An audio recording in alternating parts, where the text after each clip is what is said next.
Assalamualaikum warahmatullahi wabarakatuh. Perkenalkan, nama saya Mitsran dengan NIM H0300314 dari kelas biologi A. Baik, pada kesempatan ini saya selaku pemateri pertama dengan materi peredaran darah invertebrata dan sistem peredaran darah terbuka. Pada invertebrata masuk ke dalam peredaran darah terbuka, darah akan didistribusi langsung tanpa menggunakan pembuluh darah. Pada peredaran darah invertebrata tidak ada struktur peredaran darah khusus pada spons sendaria seperti ubur-ubur atau arthropoda, ubur-ubur sisir, cacing pipih atau nematoda, cacing gelang. Pada Cnidaria rongga gastrovaskular, pusat berfungsi sebagai organ peredaran darah serta organ pencernaan. Saat hewan beregang dan berkonsentrasi, gerak tubuh menggerakkan isi rongga gastrovaskular dan membantu mendistribusikan nutrisi. Kemudian sistem peredaran darah terbuka pada cacing, contohnya pada cacing yaitu pada sistem ini darah bercampur dengan cairan yang terdapat pada rongga-rongga tubuh maupun pada ruang-ruang antar jaringan. Darah pada sistem peredaran darah terbuka umumnya hampir tidak berwarna walaupun mengandung pigmen pernapasan berupa hemoglobin, hemosyanin atau jenis lain yang terlarut di dalamnya. Sel-sel darah bersifat amoeboid.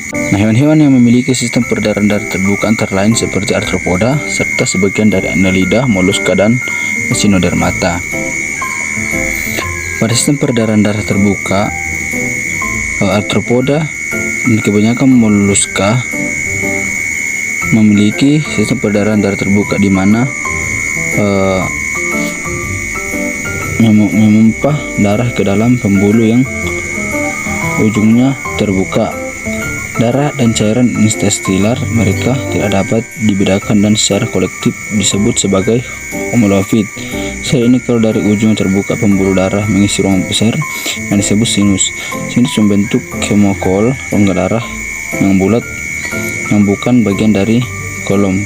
Hemolimfa membandingkan sel-sel tubuh secara langsung. Hemolimfa masuk kembali ke sistem peredaran darah melalui lubang di jantung atau melalui pembuluh berujung terbuka yang menuju ke insang pada moluska. Assalamualaikum warahmatullahi wabarakatuh. Perkenalkan, saya Nurhima, materi kedua yang akan membahas tentang sistem peredaran darah tertutup dan peredaran darah vertebrata. Yang pertama, sistem peredaran darah tertutup. Pada annelida dan beberapa moluska dan juga echinodermata memiliki sistem peredaran darah yang tertutup. Di dalamnya, darah mengalir melalui sirkuit pembuluh darah yang berkesinambungan. Terdapat dinding pembuluh darah terkecil, kapiler yang cukup tipis untuk memungkinkan difusi gas, nutrisi, dan limbah antara darah dalam pembuluh dan cairan interstisial yang membasahi sel.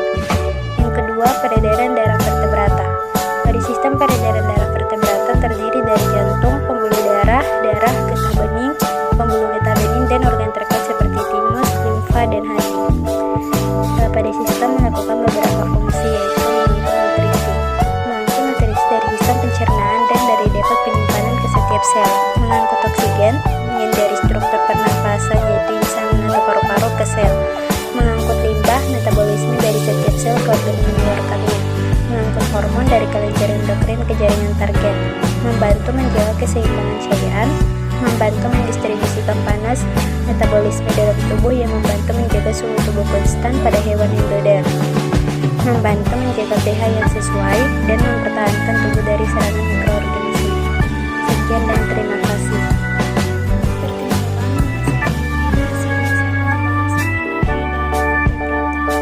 Darah vertebrata terbagi menjadi dua, yaitu plasma dan komponasi darah. Plasma terbagi menjadi dua, yaitu protein plasma yang terdiri dari lipoprotein, albumin, globulin, glikogen, atau protein pembekuan darah.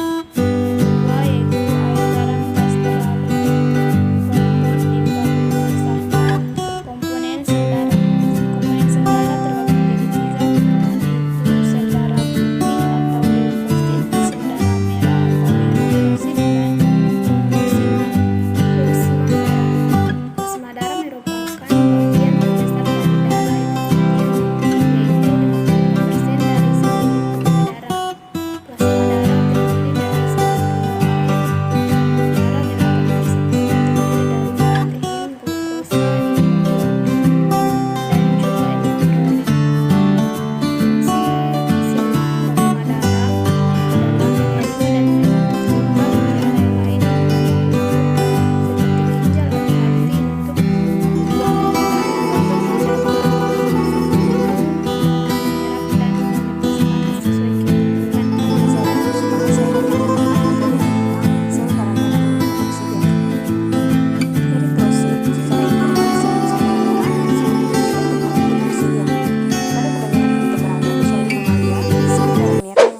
sirkulasi memiliki inti.